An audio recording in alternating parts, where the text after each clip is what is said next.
Persona 5's literally my favorite game of all time, and just like the past two games in the franchise, it's getting a re-release with a hefty amount of new content added, which is great and everything, but I can't help but wonder if fans would have duked all over this if Atlus hadn't done the same thing before with Personas 3 and 4. And if you ask my osteoporosis-ridden BUT, then I can't really argue that this isn't a little bit of a scam, but at the same time, I really can't say that I care either, seeing as how I already went ahead and pre-ordered the Phantom Thieves edition a few minutes after it was made available. Why would I willingly pay for something that I just classified as a scam, you ask? Well, make yourselves cozy, tell your neighbors to keep the noise down, write a letter to your congressman demanding this channel gets a tax break, press the subscribe button if you haven't already, and allow me, the oldest boy alive, CameronAllOneWord, to tell you why Persona 5 Royal's kind of a scam, and why I'll gladly support it regardless. Alright, so I'm pretty sure all the hardcore Persona fans already took a dump in the comments section and consciously chose not to flush, but if you still haven't yet, then hear me out for a little bit.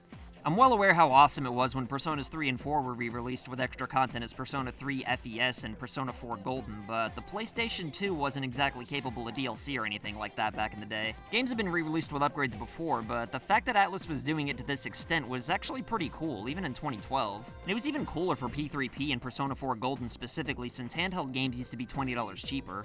But had this Persona tradition not already been established years ago, I'm pretty sure people would have been quite pissed at the idea of Persona 5 being re-released at full retail, because even though it has assloads of enhancements, it's still Persona 5 at its core rather than a true sequel or anything like that. And if I'm being honest, it kinda bummed me out when I finished Persona 5, because I really wanted to do a New Game Plus, but seeing as how the game was just kinda over once I made it to January, I was pretty convinced that a new game with extra characters, stories, and pretty much everything else was probably on the way. And my feeling on the matter is that if that were to happen, then the original Persona 5 would be rendered completely useless, so to keep on playing would kinda be a waste of time. I mean, my second favorite game of all time after Persona 5 is actually Persona 4 Golden, which I played before the original Persona 4. In fact, I've never even played the original Persona 4 at all. I bought a sealed copy of it on eBay, partially because it's my second favorite game ever, but mainly because it was only $15, and, well, the more I looked into it, the more I realized why a brand new game as popular as Persona 4 was so cheap despite being out of print for so many years, and that's simply because Shin Megami Tensei 4 is the shit version. I mean, I always knew Golden had enhancements made on the Vita, but the differences are so big that the original version almost just flat out sucks in comparison. Not only are there more characters and social links, aka confidants if you've only played Persona 5, but there's also extra music, animated cutscenes, and new voice actors for whatever reason, an extra month of gameplay, the simple ability to go out at night, the true friggin' ending, an epilogue if you get said ending, and way more that I even care to mention, but trust me, it all makes the game a lot better. I know there's some people out there who actually prefer the original because they feel like some of the gameplay changes made the Vita version way too easy, but if that's really true, then you could always raise the difficulty, you dingus. And I'm sorry, but I think making a game's mechanics more convenient doesn't necessarily reduce the difficulty, it just eliminates excuses. And look, I totally get there's not a lot of people who own a Vita or PlayStation TV, so if your only option to play Persona 4 is on the PS2 version, then I'd still highly recommend it. However, unless all you got to PS3, then I really couldn't say the same thing about regular Persona 5, despite the fact that it's literally my favorite game of all time. I know the standard version's only $20 versus $60 for Royal, but I don't know, $40 is a lot easier to justify to get the true game than it is to spend a few $100s on buying a Vita. So if you ask me, I think it's silly for someone to buy the shit version of Persona 5, despite the fact that people are still friggin' buying it. I mean, if you want the incomplete version, more power to you, it's still the best game ever made, but owning the standard Persona 5 is kinda like owning an early model of the Game Boy Advance SP with the dimmer screen, an original DS, or the first model of the Switch with the weaker battery life. You know, kinda like most of us.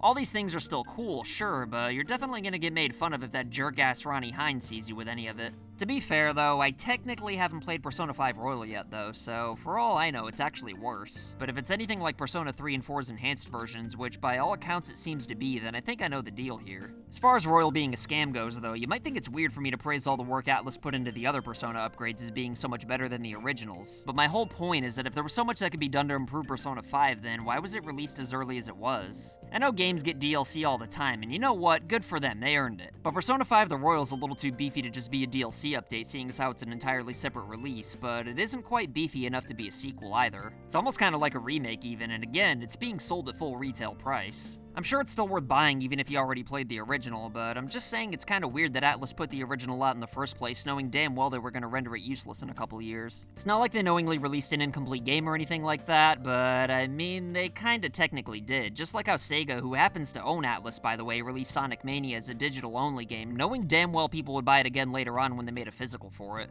I honestly don't even care that I gotta pay $60 again, but I do kinda feel like I wasted my time with the original, and on top of that, it kinda just spoils Royal a little bit since I'll already be familiar with most of the game. Hopefully there's enough differences to make replaying the game feel fresh to get the new true ending, but I don't know, even if that's the case, I really can't say that Royal doesn't feel underhanded to some extent. Cause odds are, Atlus knew damn well from the beginning they were gonna release a new version of the game, and because they've done it before in a time where it actually made sense to do it, people would just kind of accept it. But again, I can't stress enough that I really am completely okay with all this. I mean, if you look at a lot of games that cost $60, then I can't say that I'm not gonna have gotten my fill of fun out of 120 for Persona 5. I mean, even the shit version's still my favorite game of all time, so I'm sure the enhanced version's gonna be even better. Plus, also like Sonic Mania, it's better we get a physical copy of the game with all the extra goodies on it rather than for it all to just be a digital-only add-on. Besides, it's not like there's any microtransactions involved or anything like that.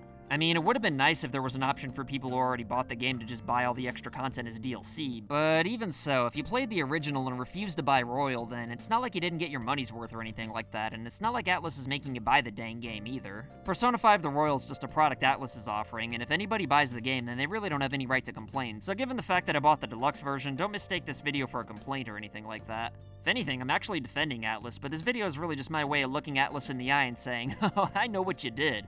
I'm not mad, but I know. It'd be like someone selling you a solid gold bar for $60 and only giving you half of it, and then that same person tries selling you another gold bar for $60 later on that's really just the other half of the one you originally paid for. You probably wouldn't be mad since you're still getting a lot more out of it than you put in, but you also wouldn't want that smelly old man to think that he actually outsmarted you. But anyway, what are your thoughts on Persona 5 The Royal? Are you gonna buy it? Have you played the original? Are you gonna upper deck the toilet in the comments section anyway? Either way, let me know what you think in the comments below, and I'll try my goddamnedest to respond to everybody. But let me tell you, if there's two people who I'd certainly buy Royal editions of, then it would definitely be today's patrons of the day, Bo White and Alejandro Tamez. If you want to be badasses like these two, then consider supporting FU Game Crew on Patreon for loot boxes in the mail and other wacky rewards. And if you want to make a cameo, then send pictures or videos of you rocking any FU Game Crew merch like these legendary human beings you see before you. As always, like and share this video anywhere on the internet to help this channel grow. And if you want to prove that you're not down with registered sex offenders, then go ahead and press the subscribe button if you haven't already. My name's CameronAllOneWord, and I'll be back with more videos soon. So I want to say thank you to your loyalty, thank you for your support.